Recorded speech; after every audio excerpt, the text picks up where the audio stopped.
Assalamualaikum warahmatullahi wabarakatuh. Perkenalkan, nama saya Siti Aminah dengan NIM 18230049. Baiklah, di sini saya akan melanjutkan tugas ke-8 dari seminar akuntansi keuangan yang mana tentang Socio-Environment Accounting dengan dosen pengampunya yaitu Bapak Ferbi Yani Ananda, SE MSI. Di sini jurnal yang saya review yaitu berjudul tentang Estimating Neighborhood Level Prevalence of Adult Obesity by Socioeconomic Behavioral and Bioenvironment Factor in New York City, atau memperkirakan prevalensi obesitas dewasa di tingkat lingkungan berdasarkan faktor sosial ekonomi, perilaku, dan lingkungan binaan di New York City. Adapun pembahasan teorinya di sini yaitu analisis spasial dilakukan untuk memahami hubungan antara disparitas spasial obesitas dewasa dan lingkungan binaan karakteristik. Kemajuan teknologi informasi dan komunikasi atau TIK membentuk faktor perilaku orang dengan menawarkan lebih banyak kenyamanan dan mengarah ke gaya hidup yang lebih menetap.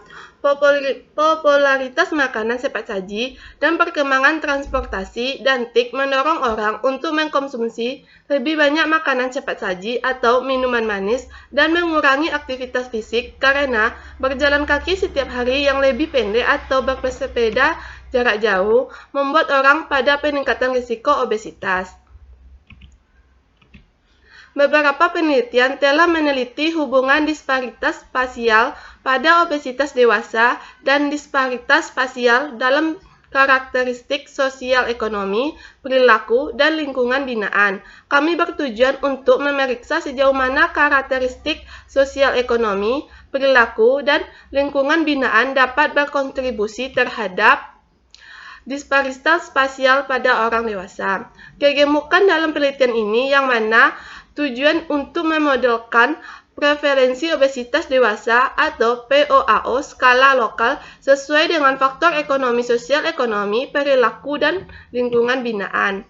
Salah satu tangan dapat kita memeriksa faktor apa yang paling berkontribusi pada distribusi spasial prevalensi obesitas.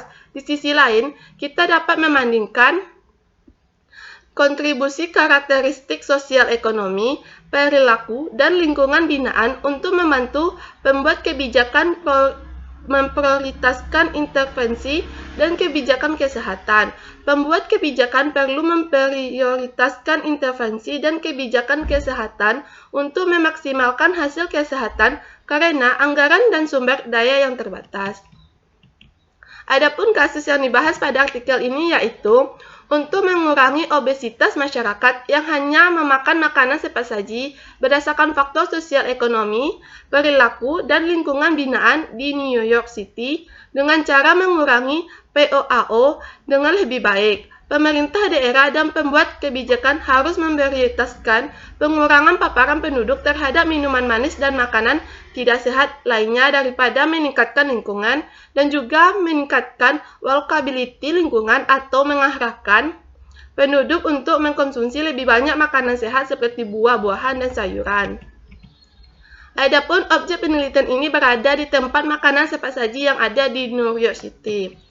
Adapun teknik analisis data di sini adalah data yang digunakan dalam artikel ini adalah data regresi spasial model yang dapat menghilangkan dampak autokorelasi pada residual dari model regresi konvensional diterapkan untuk memodelkan tingkat obesitas dewasa skala lokal.